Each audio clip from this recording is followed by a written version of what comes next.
Hello, Geoff. Thank you so much for joining me. Thank you, Maria. Hello, how are you? I'm really good. Thank you very much indeed. Lovely to see you and to see your very smart office.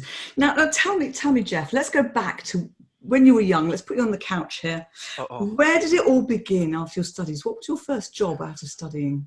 My first role, uh, I was a marketing advisor for startup and small micro business, SMEs, in the northeast of England.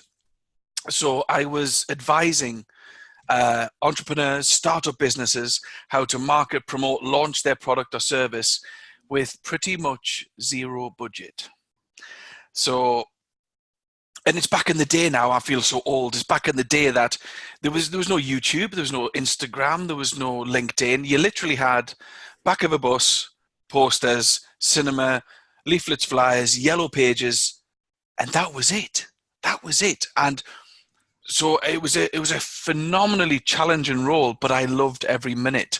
And the very same ethics of how do we promote ourselves without a budget still is alive in me today. I every time I speak or every time I work with a client, I always think, what can we do? How can we create these magic moments, these moments that get us noticed and get us business for next to no budget? So that was my very first role as a marketing advisor for small business. That's very good. I'm going to pick your brain because I've never got any budget left by the end of the day. But what attracted you to that industry, to marketing and to? Oh my word. I have had, and it's my love and for passion has been for marketing since I was a kid, since a child. I mean, I would remember slogans, logos, adverts, leaflets, flyers, music, even characters from the world of advertising, marketing, and promotion. So, everything from the Smash robots, the Cadbury's Flick. My favorite ad of all time, and it's how I start one of my keynotes. My favorite ad of all time was the milk tray, the milk tray man. That was my ambition To be the as a milk tray kid. man or to eat the chocolate? Both. But yeah, that was honestly, that was my ambition, to become the next milk tray man. And when I speak, I play. I said to people, I had one ambition when I was 6 years old, and I play the original recording, and half the room burst out in laughing because they remember the ad, but the ad is over 35 years old. Yeah, they redid it and recast that. You could have applied. Maria, I applied. I got through phase 1, 2. I got to the third phase. I think the fourth one was in London for a shoot, and I got a Dear John. So Oh my goodness. I got to the fourth round. This is the best bit of news I've heard from you, that you applied. How wonderful. Where's the Maria? Where's the normal questions? I wasn't expecting this question. I was like, I'm on the couch. But yeah, no, I applied, and so when I play the advert, I say to businesses, I remember this as if it was yesterday, and the reason why I remember it is because it was different. So you had this milk tray.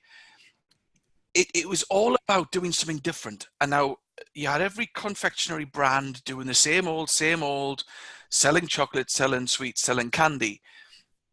When the milk tray man hit, he was diving off cliff tops. He was diving into the sea. He was going up in, sort of chalets in the mountains. And it was this James Bond-esque, and it caught my imagination. And when I challenged the audience, I say, I remember this as if it was yesterday. It's over 35 years old. What are you going to do from this next session, from this keynote, that's going to make you do something different within your business to become memorable in over 3 decades' time? And that's how I often start. But from a very early age, I knew what I wanted to do in life, and it was very much in the marketing sphere. And that, after the enterprise agency that I worked for, I then got a job as a marketing manager. And it was this stage where I'm in charge of the whole marketing for a motor dealership, motor retailer in the northeast of England. And I was responsible for marketing Toyota, Chrysler, Fiat, Citroen, Suzuki, so many of the top brands from all over the world. And it was the customer service side and also the marketing side that I was principally involved in managing a team to create some phenomenal campaigns, something really different. And those were the sort of first two big areas, jobs, roles, as it were, after university. And March the 1st, 2002, Friday afternoon, I can give you the time, but that was the day that I decided to start my own business. And I set up a business called OMG Marketing, which is the messenger of the gods, the winged messenger. And I was 95% consultant, and I went back to my roots of working with small business and entrepreneurs. That is a wonderful passion of mine. I was 95% consultant for the first 7 years in business. 5% was this thing called speaking. I don't know if you've heard of it at all, but a little bit, yeah. It's a bit of a weird thing. And I was doing tiny little events for the Chambers of Commerce, Barclays, tiny little business clubs, events in the northeast of England.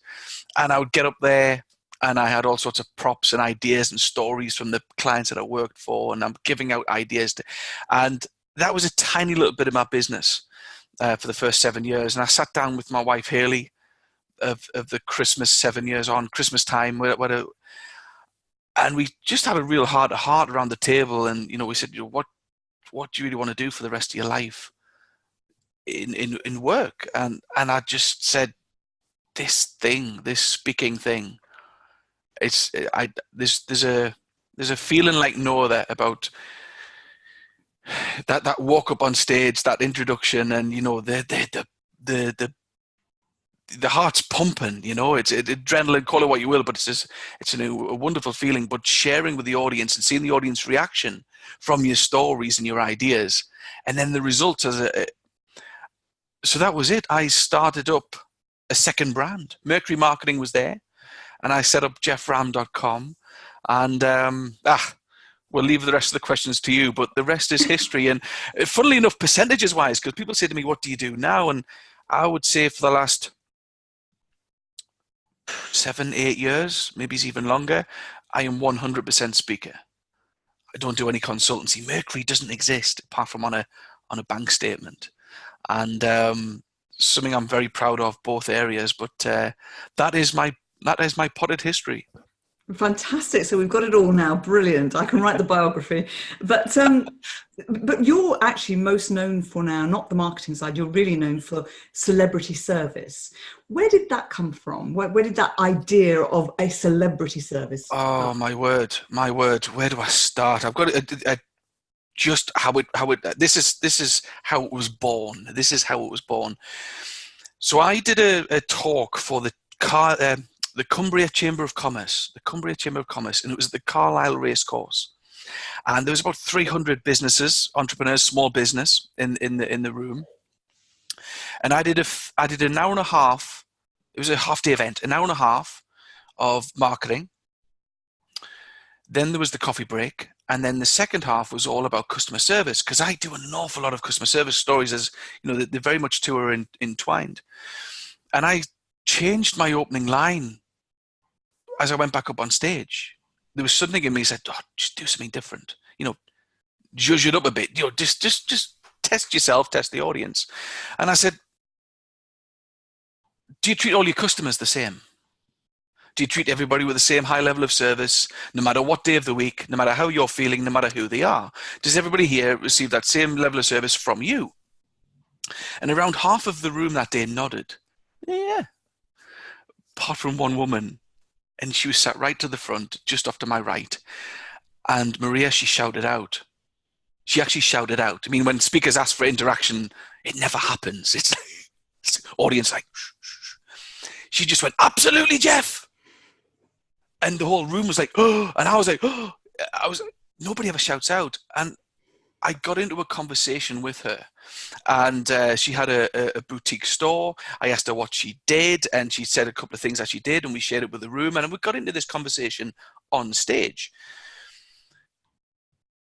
And out of absolutely nowhere, I had this thing come into my head, and I thought, I'm just going to say it. And I turned to this lady who was very passionate, very vocal about how great service that she provided.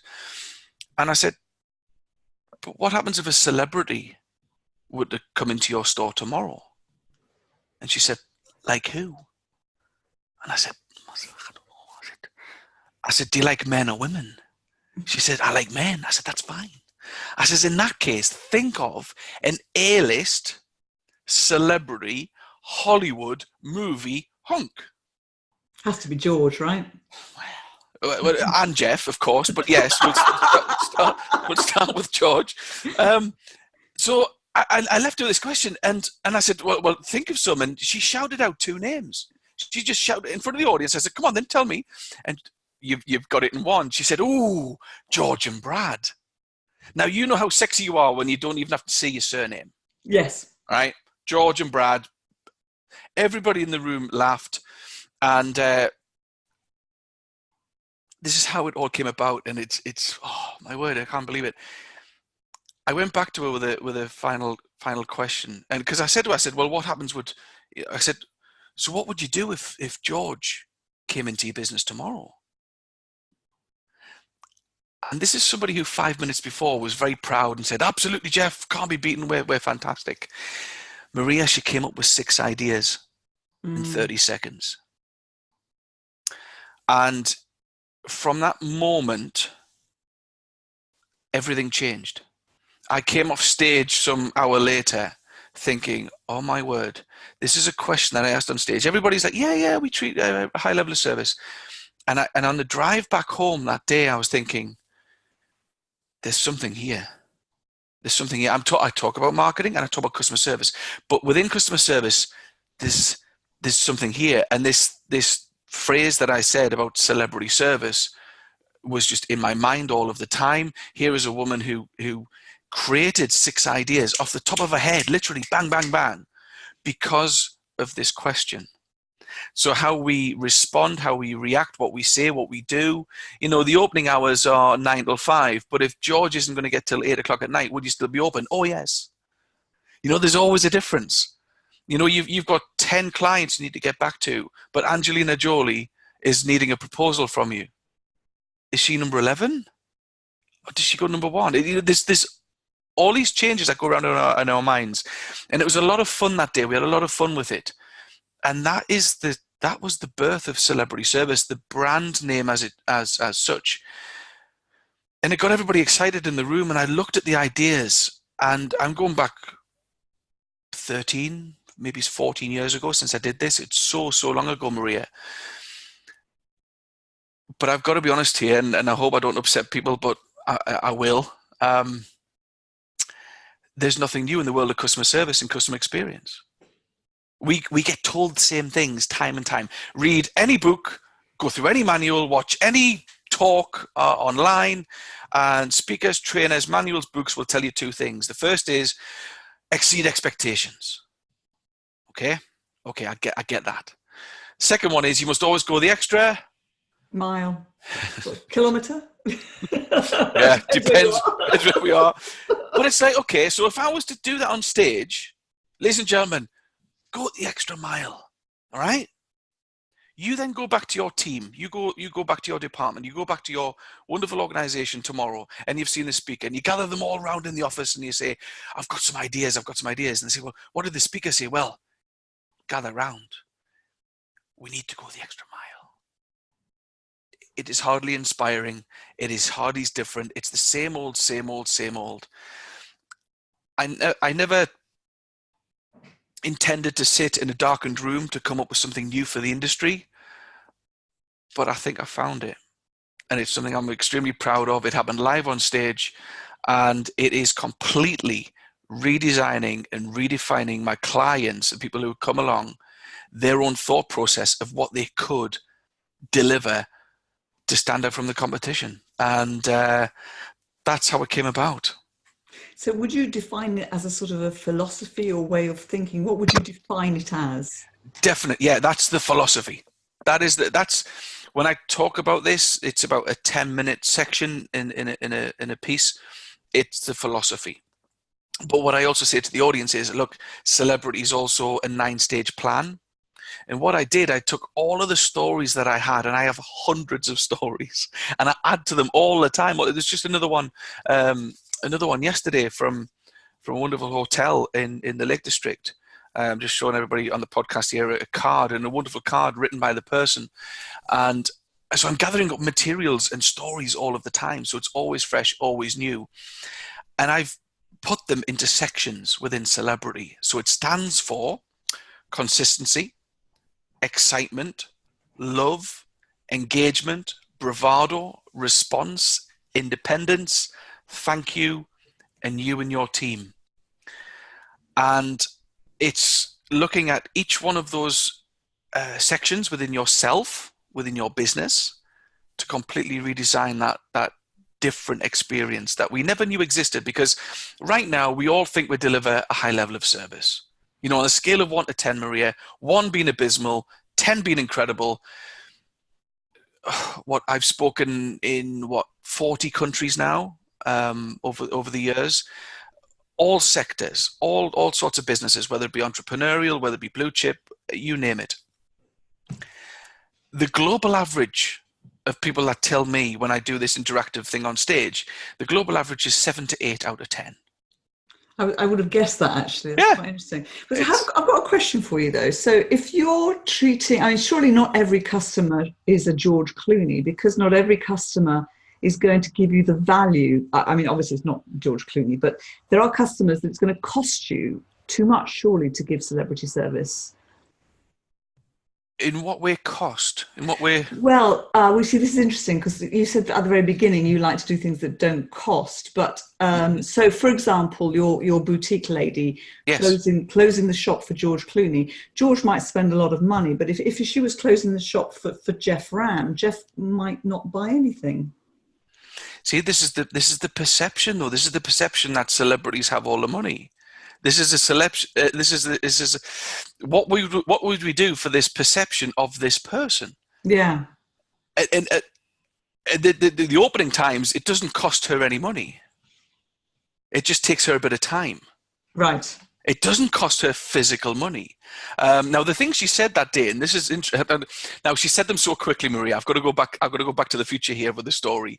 She said them so quickly, I can't remember all 6. And for all of the self-help memory tapes I could possibly buy, I can't remember these 2, but I do remember the 4. The first thing she said is, "Oh, I'll get my hair done." Well, that costs money. And I said, well, apparently, right? And this is what she said, and everybody was laughing. She said, "My sister's a hairdresser. I would get my hair done tonight." Right. But you get a hair done. Okay. She said, "I would wear my best dress." Now, this is some... She didn't have to go and buy a new dress, but what she said is, "I'm going to get my best dress because George is coming tomorrow. You know what? Jeff's coming tomorrow. He might not go. I'll just wear whatever." But there's a difference. You see, your image has gone from there, just slightly, just gone a tiny little notch. She said a wonderful thing. It honestly, it caused a roar of laughter in the room. She said, "We've got this beautiful oak floor in the studio. It's needed varnishing for the last year or so. I would varnish it tonight." Okay. Now, great example. I always use the line from the most greatest comedian, my own favorite, Billy Connolly, and I always think his greatest ever line, Maria, was when I do this. I said, "You know, the Queen thinks the world smells of paint." Oh, I love that. And so it was. She was also providing coffee. The story goes, she was also providing coffee for shoppers who came in. And I said, "Oh, how much is it?" And she said, "Oh, it's free." She provided tea. Now, in a retail environment, that's unheard of. In an accountancy practice, in wherever, you get tea and coffee. But in a retail environment, it was unheard of. And when the last time she said that day, she said, "Oh, I'll get the proper coffee." Not the cheap stuff. Now, technically, it's costing her money, but a cup of instant compared to a cup of something else, varnishing, which is, you looked at, I would change myself. I would look better for that customer. My business would be presented better for that customer. And whatever I'm doing now will also be upgraded. And these tiny little touch points, makes the difference. It's called the gap. what we think we deliver, but what we could deliver, I call a celebrity service gap. Now, if we can fill that with consistency, excitement, love, engagement, all of the stories, all of the ideas, the competition can't touch you. Yeah, no, I love that. I love that. I love that. So, okay, so you've got the client then has got the philosophy. They've understood that. They've got the 9-step plan, which is brilliant. They've heard the great story. Yeah. What are the kind of results they're going to see or get? Have you got some examples? Yes. Can I go Back to the Future again? You're a big fan of this film, aren't you? I know. Do you know what? I've not seen it. You're kidding. It's great. Too much Star Wars time. Too much. So, so stories. So in a typical sort of keynote, 45 minutes, hour, something like that, you do philosophy, how it came about, some of the great stories relating to that audience or sector that I'll bring in. Because I don't have a keynote. I have tons of stories, and I bring them in to fill in the time space. So I'm a little bit different. In a longer session, I also deliver celebrity service interactive. So imagine 200, 500 people in a room, all around tables.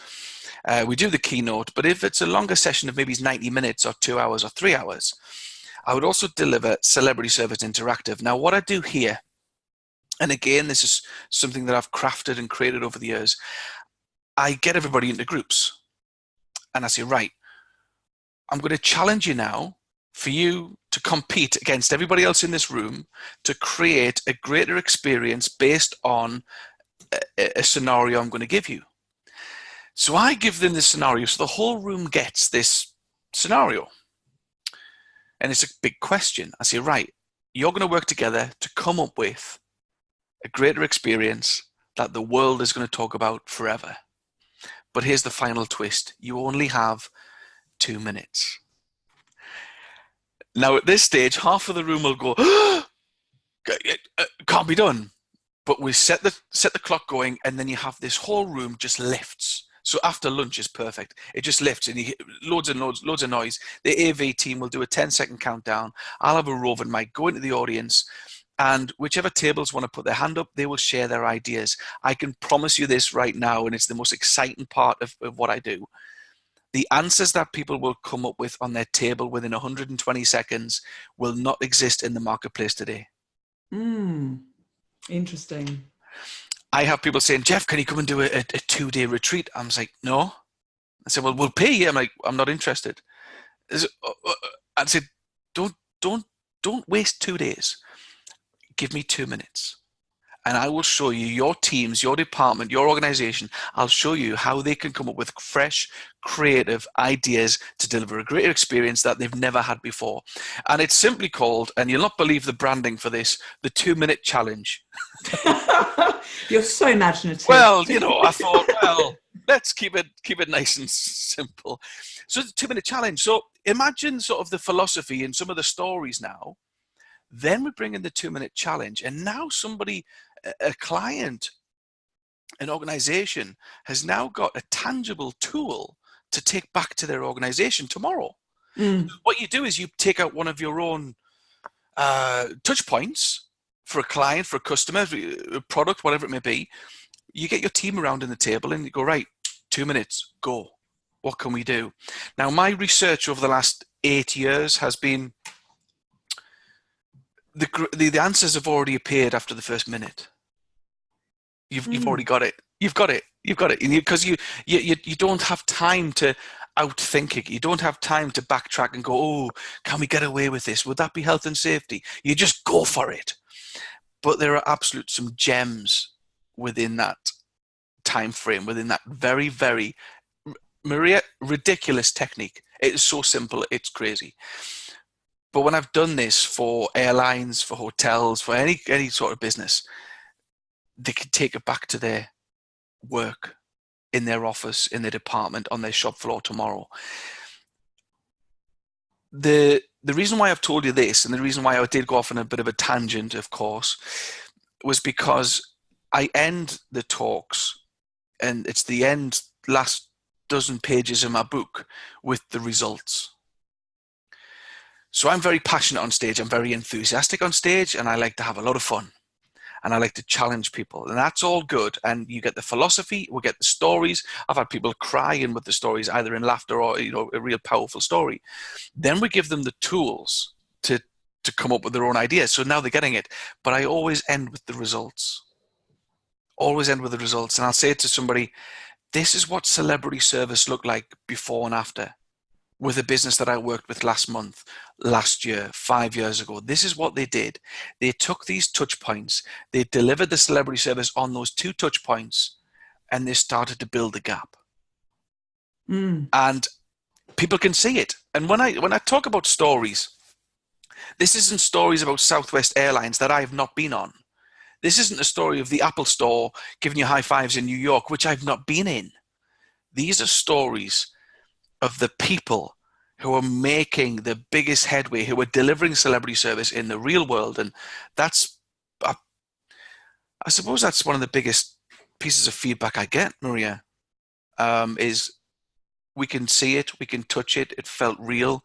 These people, we can resonate with them. And so it's the results. It is always the results. I had, oh my word, I get sent emails saying, you know, from clients saying, Geoff, just thought you'd like to see this, and they've just gone and won a customer experience award.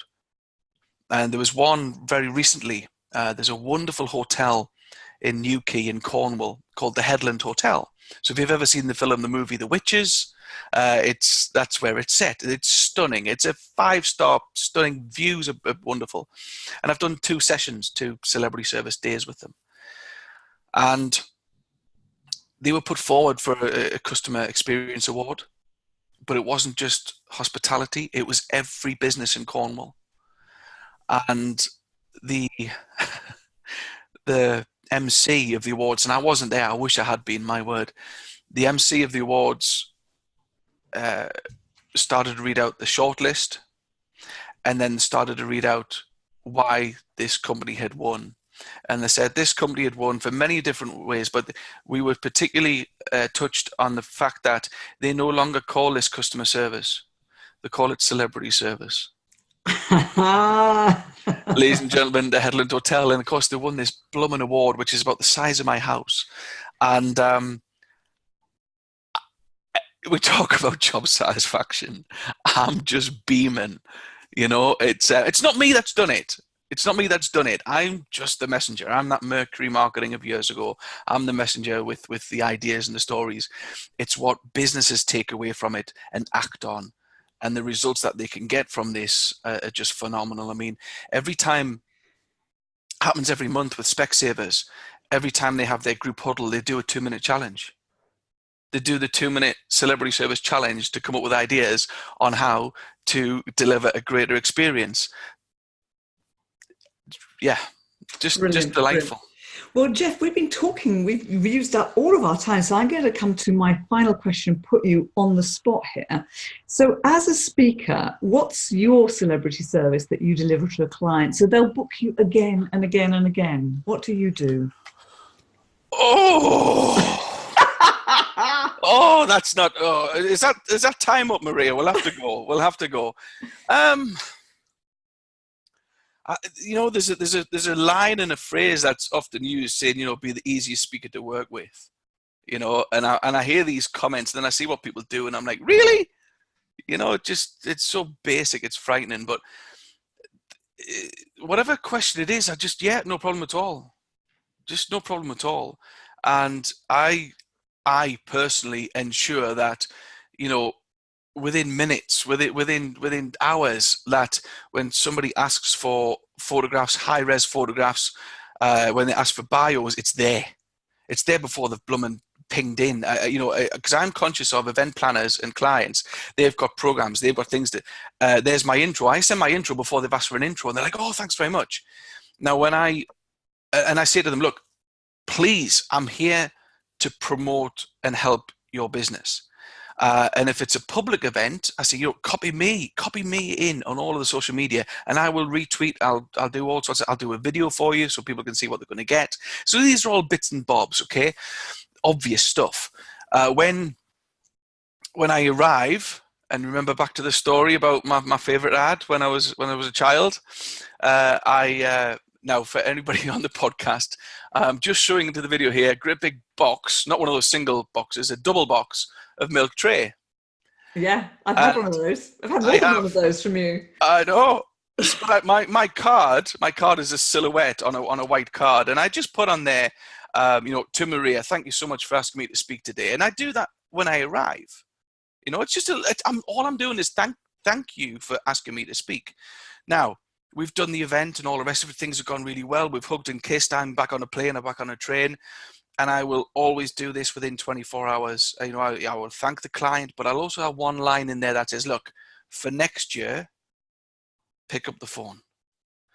I can do celebrity service too. You might want OMG, but you might not. You might want somebody else. But pick up the phone. I know of thousands of speakers. I've seen hundreds. And I'll recommend to you the very best people on and off stage just for you. And they're like, really? And about a third to half of my clients will call me and say, who can you recommend? And that's a service. It's not a service. I'm just trying to help people. I got rid of my e-newsletter about 4 or 5 years ago. I think every speaker has an e-newsletter. Monday motivation quote. And honestly, I want to scream. Maria, half these people are my friends. I can't delete them, but I'm bored. So I do this thing called, and this freaks people out, I do this thing called a postcard. I don't know if anybody remembers that, what you do. Yeah. You stick the Queen on the back. But what that entails is I send thousands of these to my clients every quarter or so. It's not time bound, but I put a little message on there. Hi, Maria, I hope you're well. Just thought you'd like this. I don't sell anything on the postcard. Yes, it's a bit of marketing, but the ideas on the postcard are my stories, are my new pieces of content. That's going to potentially help that client. And I suppose one of the biggest things I do, and I've done for 17 years in business, and I will never stop, and the house is upside down when I do it in the months of October, is every single year, whoever's booked me to speak, I will send them the most biggest box of goodies, chocolate, with a huge Christmas card. Yes, believe it or not, I still use something called a Christmas card. And you know what? It's just to say thank you. Just to say, look, thank you for your business this year. Now, 9 times out of 10, people who've booked me to speak are in a department. If I give them a bottle of wine or a box of chocolates at that time, it's pretty much just for them. And I think that's a bit cruel on the team who put this together. So I do something for everybody. And as you well know, every bureau who represents me, UK, Europe, Australia, America, I do this as well. And I do it for everybody who hasn't booked me. You've still represented me, and whether we've worked together or not, it doesn't matter. I'm thanking you for looking after me and hosting me on your website, and it's like, well, Geoff, is that not a waste of money? I'm like, who's talking about money here? I'm talking about service. I'm talking about experience. And all I'm doing is thank you. And I think we get mixed up in this world, Maria, with the words thank you and profit. Yeah, no, you're absolutely right. So all that remains is for me to say thank you. Thank you so much for inviting me. You'll have to tell me to shut up. I don't tend to stop, but I get excited. But thank you so much.